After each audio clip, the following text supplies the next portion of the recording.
Mr. President, kanina pong pag-umpisang mag-present ang ating Senate President Pro Tempore, ay laking pasalamat ko sapagkat nakita ko yung resulta ng kanyang personal na pag-iimbestiga. Doon po sa kauna-unahang slide, Mr. President, nakita ko po yung isang text message na galing po yata kay Yusek Catalina Cabral. Hindi ko po masyadong maintindihan. Pwede po bang pakikwento po ninyo, Mr. President, ano po ba yung pinanggalingan noon? Ang pinanggalingan po, nag-congratulate siya sa ating nakaupong Senate President. But this message was sent through the staff of our Senate President, Mr. President. Ang sinasabi daw, congratulations po, no? That was after July 1. After July 1st. proclamation or after oath taking, Mr. President. After the oath taking, if I distinctly remember. So dahil siguradong panalo na po tayo, kayo rin po, dahil nag-oath taking na tayo, nag-message si kagad yung Undersecretary Cabral sa kanyang staff at sinasabi, congratulations, baka mo merong ako may andyan po sa text message, sa Viber message na sinasabi para ma-align do sa mga priorities at para maiwasan yung redundancy, siya nang gagawa ng paraan. Ang sabay ang sinabi na para maihabol o maisama na sa NEP. So nag-iimbita siya na magsumite kayo, parang sinasabi 500 million pesos yata, ibig sabihin ng 500 yan eh. Kasi hindi naman malinaw, pero ang sinabi, po kayo 500 for now. For now. Ibig sabihin, for now, sige, magpasok kayo mga 500 million pesos worth of projects na sa inyo manggagaling. So ito po yung sinasabi natin na isang kamalian ng budgeting or budget process. Dahil ang trabaho, mandato ng Kongreso, both houses, legislation. Yung pong NEP, nasa budget preparation phase na kung saan exclusive domain ng executive branch. Pero bakit po, dahil ganyan ang nangyayari, mismo sa DPWs na nanggagaling na magpasok na kayo rito. Hindi ho ba pakikialam yun sa mandate o sa exclusive authority ng executive branch? Salamat po sa sagot na yon, Mr. President. Ako po yung naniniwala na talagang wala namang initiative na nanggaling sa inyo at siya'y kusa niyang inialok po yung inaakala niya sigurong makakatulong o makakapagbigay ng kasiyahan sa inyo. Yun po yung akala niya. Opo. At agad pong tinanggihan ng ating Senate President. Alam ko po. Alam ko po. Sinabi niya agad sa staff niya, wag, ayoko ba't ako maglalagay dyan? Kasi po kaya ako naitanong to, Mr. President, kahapon po, ayaw pa niyang aminin na dahil sa pagtatanong ko po na sa kanya, sinabi ko bakit lumilitaw kahit anong ibigay na ceiling ng DBM, pinapalitan mo, sabi ko sa kanya. Ayaw po niyang aminin yon, wala raw po siyang kinalaman kung ang pag-uusapan ay yung paglilista.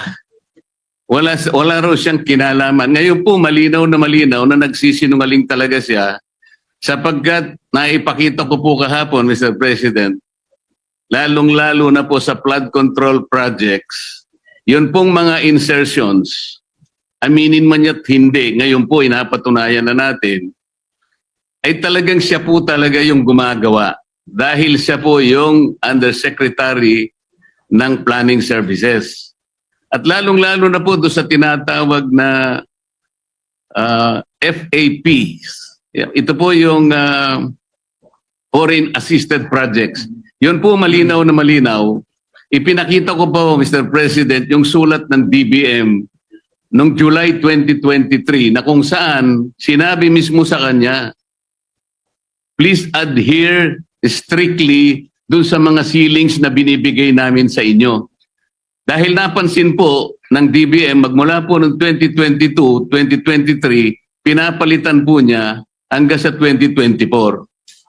Ayaw po niyang aminin na siya po ang may kinalaman noon. Ngayon ko lang napatunayan, salamat Senate President Pro Tempore na ngayon ay malinaw na malinaw, hindi na niya pwedeng sabihin at hindi na siya pwedeng magsinungaling na wala siyang kinalaman dito. Ang totoo pa po nito, Mr. President, ang dami pong gustong tumestigo na meron po siyang 10 paboritong contractors na siguro sa mga susunod na panahon, kung sino man po yung hahawak ng Blue Ribbon Committee, isa po sigurong mabuting direksyon na ituntunin ito. At marami rin pong palagian na pumupunta sa kanyang opisina na mga politiko. Gusto ko pong pasalamatan ang ating Senate President Pro Tempore sapagkat mukhang yun pong mga kawani o mga opisyalis ng DPWH na matutuntun na natin at alam ko po na talagang tatagos ito hanggang sa former Secretary ng Department of Public Works.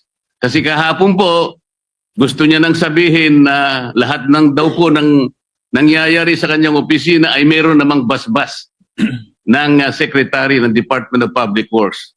Ngunit ang gusto ko pong tuntunin, Mr. President, kung nakita na po natin unti-unti at saan papunta at sinong may kasalanan sa Department of Public Works at nailitaw na rin po sa pagsusuri at sa personal na pag-iimbestiga ng ating colleague, ang mga contractors na talagang, kung pagsasamahin po natin mga contractors na ito at saka yung mga opisyalis na nabubunyag ngayon, siguro po yung salitang walang o halang ang kaluluwa ay is an understatement.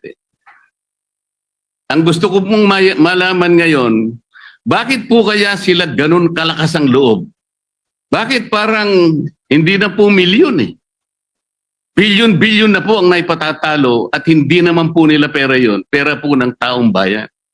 Mr. President, ganun po ba kaya kalakas ang loob nila na sila-sila lang, mga contractors at saka yung mga opisyalis na yon?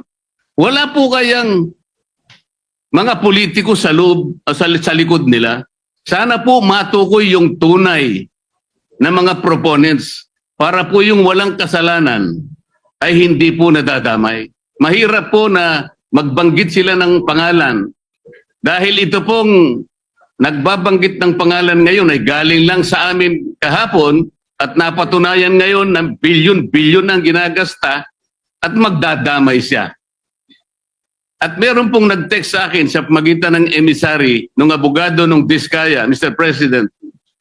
Meron po palang isang congressman, kanina pong nag-hearing sila, nakausap yung abogado ng Diskaya.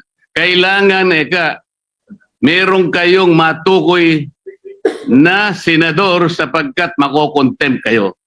Nasa akin po yung text message, Mr. President. Sa makatwid, gusto lang nilang magpangalan.